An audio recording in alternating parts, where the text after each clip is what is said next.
परवा ट्विटरवर एक अकाउंट आहे, गांजामार गजाभाऊ नावाचं, असंच काहीतरी नाव आहे. त्यांनी एक ट्विट केलं होतं की दावोस म्हणजे तद्दन बनवाबनवी आहे. इथं कुठलेही करार मदार होत नसतात. जे काही होतं ते फेक आहे. चला आपण एक वेळ या वाक्यांवर विश्वास ठेवून असं समजूया की नाही होत दावोसला कुठले करार मदार, MOUs वगैरे होत नाहीत.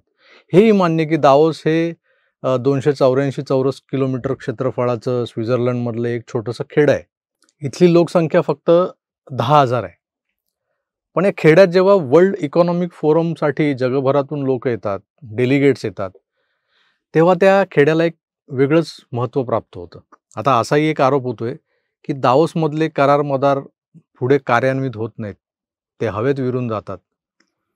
कुठला करार असा झालाय हे मला दाखवा, असेही दावे लोक करतात. हा दावा करणाऱ्यांनी याचे पुरावे मात्र दिलेले नाहीयेत आणि दुसऱ्या बाजूनं या दाव्यांचं खंडनही झालेलं नाहीये. मग सर्वसामान्यांनी काय समजायचं? आता हे जे काही आरोप झाले आहेत, ते कुणाकडून झालेत तर ते विरोधकांकडून, आणि विरोधकांच्या पोटदुखीतून हे आरोप झालेत. भाजपचं सरकार आणि देवेंद्रजी मुख्यमंत्री म्हणून दावोसला गेले ते, तर इकडे अनेकांचा पोटशूळ उठणं स्वाभाविक आहे. पण ट्विटरवरच्या गजाभाऊनं जे ट्विट केलंय त्यात जे म्हटलंय त्याचं पुढचं वर्जन मी तुम्हाला सांगतो की दावोस हे खेडं स्वित्झर्लंडच्या हसीन वादियोंमधलं एक असं खेडं आहे की जिथं वर्ल्ड इकॉनॉमिक फोरमसारख्या अनेक छोट्या मोठ्या इव्हेंटच्या माध्यमातून विदेशी पर्यटकांना आकर्षित केलं जातं. आणि इथल्या स्थानिक तसेच बल्गेरिया, पोलंड, रशिया आणि युक्रेनसारख्या देशातून मागवलेल्या कमनीय बांध्याच्या ललनांचा बाजार मांडला जातो, असा दावा केला जातोय. मी नाही म्हणत आहे. दावोसमध्ये एक प्रकारचा मंडी बाजार भरलेला असतो किंवा एक प्रकारचा मंडी बाजार भरवला जातोय. नीट ऐका बरं का, मंडी बाजार. मंडी आणि बाजार हे दोन्ही शब्द एकाच अर्थानं वापरले जातात. हिंदीत बाजाराला मंडी म्हणतात, आपण मंडई म्हणतो. पण या मंडी बाजाराच्या उल्लेखानं डोक्याची पार मंडई झाली राव कालपासून. तर काल मी पुण्यात एका बिझनेस मीटिंगसाठी गेलो होतो. एक पॉडकास्टही केला आपण तिकडे. तिथेही याच विषयांवर बरीच गहन चर्चा सुरू होती. दावोसचा मंडी बाजार हा नेमका काय प्रकार आहे यावर मी कालपासून विचार करतोय. आणि मला जे काही जाणवलंय, ज्या जुन्या आठवणी नव्यानं ताज्या झाल्या, त्यावरच आज मी बोलणार आहे. तेव्हा कुठेही जाऊ नका आणि पाहत राहा आपलं आवडतं यूट्यूब चॅनल आकारडीजी9. मित्रहो नमस्कार. दावोसचा मंडी बाजार यावर आज आपण बोलणार आहोत. मूलतः हा असा मंडी बाजार दावोसमध्ये भरतो का, भरवला जातो का, हा प्रश्न तुम्हाला जसा पडलाय तसा तो मलाही पडला होता. म्हणजे अजूनही पडलेला आहे. मला या प्रश्नाचं उत्तर मिळालंही आणि नाही, अशा संमिश्र भावना सध्या माझ्या मनात आहेत. तरीही मी जी ही माहिती मिळवली आहे ती तुमच्यासमोर मांडतोय. यातल्या बऱ्याच गोष्टी तुम्हाला पटतील किंवा पटणारही नाहीत. I don't know. दावोस हे खेडं स्विस पॅराडाईज म्हणून ओळखलं जातं. शतकोत्तर परंपरा अशी आहे की ट्युबरोक्युलोसिसचे पेशंट, TBचे पेशंट या निवांत अशा खेड्यात येऊन आपला मेडिकेशनचा कोर्स कंप्लीट करतात. इतकं इथलं वातावरण चांगलं आहे. इथं सध्या स्कीइंगचा खेळ रंगत असतो. बर्फ पडतं सातत्यानं, त्यामुळे त्याच्यावरती ते स्कीइंग हा जो गेम आहे तो खेळला जातो. दावोस हे खरं तर स्विस स्की रिसॉर्ट म्हणून ओळखलं जातं. इथं वर्ल्ड इकॉनॉमिक फोरमचं आयोजन केलं जातं. जानेवारीत जसे जागतिक नेते आणि व्यावसायिक इथे येतात, तसं वर्षभरातल्या इतर महिन्यातही दुसरे छोटे मोठे फोरम्स इथे होत असतात. नुसत्या स्कीइंगवर पोचल्या जाणाऱ्या रिसॉर्ट्समध्ये आणि हॉस्पिटॅलिटी बिझनेसवर या खेड्याचं अर्थकारण चालणं कठीण आहे. तर हे सांगायला गिरीश कुबेरांसारखा कोणी लोकमान्य अर्थतज्ञ हवा आहे असं नाही आहे ना. मग इकडे वेश्या व्यवसायाला चालना मिळू लागली. स्वित्झर्लंडमध्ये वेश्या व्यवसाय लिगल आहे. काही अटी आणि निर्बंधानुसार हा व्यवसाय इथं खुलेपणानं केला जातो स्वित्झर्लंडमध्ये. दावोसमध्ये मात्र उघडपणे वेश्या व्यवसाय चालतो का या प्रश्नाचं उत्तर मला नकारार्थी मिळालंय. उघडपणे तसा होत नाही. पण एक मात्र खरं की वर्ल्ड इकॉनॉमिक फोरमच्या कालावधीत जो काही सर्वे केला गेलाय त्या कालावधीत मात्र दावोसमधला वेश्या व्यवसाय वाढलाय. तसे रिपोर्ट्स तुम्हाला गुगलवर सापडतील. गुगल करा आणि स्वतःचं समाधान करून घ्या. मी सांगतोय म्हणून माझ्यावर विश्वास ठेवू नका.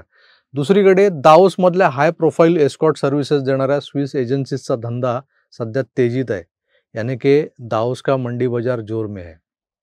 बाजार तर भरलाय दावोसमध्ये, मग तो स्त्री देहाचा असो की वासनेचा अथवा व्यावसायिकांनी आणलेल्या विविध उद्योगधंद्यांचा. पण आपल्याकडच्या काही नतद्रष्टांना मात्र दावोसमधला मंडी बाजार फक्त वेगळ्याच अँगलने दिसतो. अहो हा निसर्ग नियम आहे, कोणाला चुकलाय? आता युपीत कुंभमेळा सुरू आहे. योगी सरकारनं अत्यंत चोख व्यवस्था ठेवली आहे सगळ्यांची, सगळ्या सुविधा पुरवल्यात. गेला बाजार सरकारकडून कुंभमेळ्यात मोक्याच्या ठिकाणी उभारलेल्या तंबूतून मोफत कॉन्डोमचं वाटप केलं जातंय. बातमीच आहे तशी, मी नाही सांगत. हमने इस खबर की पड़ताल की, इसी हेडलाइन को पकड़कर सर्च किया तो पता चला कि सिर्फ एक वेबसाइट है जिसने ये खबर लगाई है। उसका टेक्स्ट भी सेम टू सेम है। वेबसाइट का नाम है आज़ाद सिपाही, लेकिन चूंकि उसमें सिर्फ सूत्रों का हवाला दिया गया था, उनका नाम नहीं, तो किसी से संपर्क नहीं हो सकता था, यानी उन सूत्रों से। लेकिन कुंभ मेले में जिम्मेदारी वाले पदों पर बैठे लोगों से तो बात हो ही सकती थी, क्योंकि उनकी तो वेबसाइट है पूरी सरकारी। तो हमने कुंभ मेले का मीडिया से संबंधित सारा काम देखने वाले दिनेश कुमार गुप्ता जी के पास फ़ोन किया। उनसे पूछा कि भाई क्या मसला है, ये जो सूत्रों के हवाले से खबर आ रही है इनमें कितनी सच्चाई है? क्या कुंभ मेला समिति या सरकार ने कॉन्डम सप्लाई की सूचना किसी को दी है? दिनेश ने कहा नहीं, ऐसा तो कुछ नहीं है, ये सब झूठी बातें हैं, लोग फैला रहे हैं फालतू में। और ये पहली बार नहीं है, पहले भी ऐसा हो चुका है। 4 साल पहले नासिक में कुंभ हुआ था, वहाँ मेले से संबंधित अथॉरिटीज़ की तरफ से 5.5 लाख कंडोम की सप्लाई की गई थी। आयोजनकर्ता इन खबरों के आने से नाराज़ थे। वैसे नासिक में कुंभ के दौरान 1 महीने में कंडोम की जितनी खपत होती थी, ये संख्या उसकी डबल थी, इसलिए भी लोग परेशान थे। आपल्याकडे पंढरपूरच्या वारीच्या दरम्यान शहरातल्या रेड लाईट एरियात भलतीच वर्दळ वाढलेली असते. मागे इथंही मोफत कंडोम वाटले गेले होते.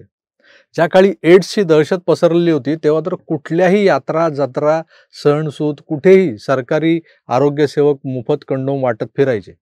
यात्रा देवाची, वारी विठोबाची, कुंभ म्हणजे धर्म. मग तिथं वासनेचा महापूर थोपवणारा रबरी कंडोम का वाटला जातोय? या प्रश्नाचं उत्तर मला तुमच्यापैकी कोणी देईल का? का वाटतात हे कंडोम? जिथं वेगवेगळ्या शहरातून, गावातून, देशातून लोक एकत्र येतात, गोळा होतात, तिथं हा मानवी देहाचा मंडी बाजार हमखास मांडला जातोच जातो. त्याला दावस अपवाद नाही. पण म्हणून कुठल्याही राज्यातून आपल्या राज्याच्या विकासाचे स्वप्न उराशी बाळगून दावोसला करार मदार करायला गेलेल्या एखाद्या राजकारण्याला तुम्ही आरोपीच्या पिंजऱ्यात उभं करणार का? गेला बाजार हे लोक एकूणातच दावोस दौऱ्यालाच संशयाच्या भोवऱ्यात ढकलून मोकळे झाले. आता हीच संशयाची सुई मागच्या सरकारमधल्या काही गुलहौशींकडे वळते, याचं मात्र भान त्यांना राहिलेलं नाही. प्रामाणिक भाव मनात बाळगून काही लोक म्हणजे राज्याचा प्रमुख अर्थात सीएम, राज्याचे उद्योगमंत्री हे लोक दावोसला जातातही. पण ज्यांचं तिथं काहीच काम नव्हतं, ना ते सीएम होते ना उद्योगमंत्री होते. होय, मी आदित्य ठाकरेंबद्दलच बोलतोय, जे पर्यटन मंत्री होते महाराष्ट्राचे त्या मावा आघाडीच्या काळात. त्यांनी 2022 साली दावोसच्या मंडी बाजाराला भेट दिली. नावाला दाखवायला काही करार मदार केले, खूप गाजावाजा केला. त्याचं पुढे काय झालंय कोणाच्या बापाला कळलेलं नाही. कुठे कुणाच्या शिरलेत ते MOUs. पण बाळराजे मात्र हट्टानं दावोस पाठोपाठ लंडनलाही जाऊन आले, जिथं ते निमंत्रित सुद्धा नव्हते. बेगानी शादी में अब्दुल्ला. अरे येड झाला आहे तो. बरं हा येड गेला खरा, सोबत कोणाकोणाला घेऊन गेला आणि तिथे जाऊन बर्फ खेळून आला असे आरोपही नंतर झाले. त्याचं काय मित्रहो? मंडी बाजारात महाराष्ट्राच्या मुख्यमंत्र्यांनी बॅगा भरभरून करार मदार केलेले आहेत. त्यावरही मी स्वतंत्र व्हिडिओ करणार आहे. पण हा धडाका ज्यांना सहन होत नाही त्यांच्या पाळीव ट्विटर हँडल्सनी दावोसमध्ये चालणारा हाय प्रोफाईल एस्कॉर्टचा बिझनेस मात्र ठळक करून मांडला. हा बिझनेस कुठे चालत नाही गजा भाऊ. मुंबई, दिल्ली, नोएडा, मद्रास सगळीकडे या एस्कॉर्टचा बोलबाला आहे. तुम्हाला सांगतो, दिल्ली आणि नोएडात धंदा करणाऱ्या एका एस्कॉर्ट एजंटला मागे अटक झाली. त्याच्या मोबाईलमध्ये जवळपास 20 नावं ही महाराष्ट्रातल्या मोठ्या नेत्यांची होती. काही नावं ही गजाभाऊच्या जवळच्या माणसांची असतील. त्यावर काही ट्विट करणार का हा गजाभाऊ? असो, हमाम में सब नंगे म्हणतात ना, तसा हा प्रकार आहे. आपण सगळ्याच गोष्टींमागची सकारात्मक बाजू पाहत पुढे जायचं, नाहीतर भोवतालच्या नकारात्मकतेनं आपलं जगणं मुश्किल होऊन बसेल. तर मित्रो, मी तुर्तास इथेच थांबतो. पुन्हा भेटूच. तर आपली काळजी घ्या आणि पाहत राहा आपलं आवडतं यूट्यूब चॅनल आकार DG9. सोबत या चॅनलवरचा कंटेंट जर तुम्हाला आवडत असेल तर या चॅनलला लाईक करा, शेअर करा, सबस्क्राईब करा आणि पाहत राहा. धन्यवाद. नमस्कार.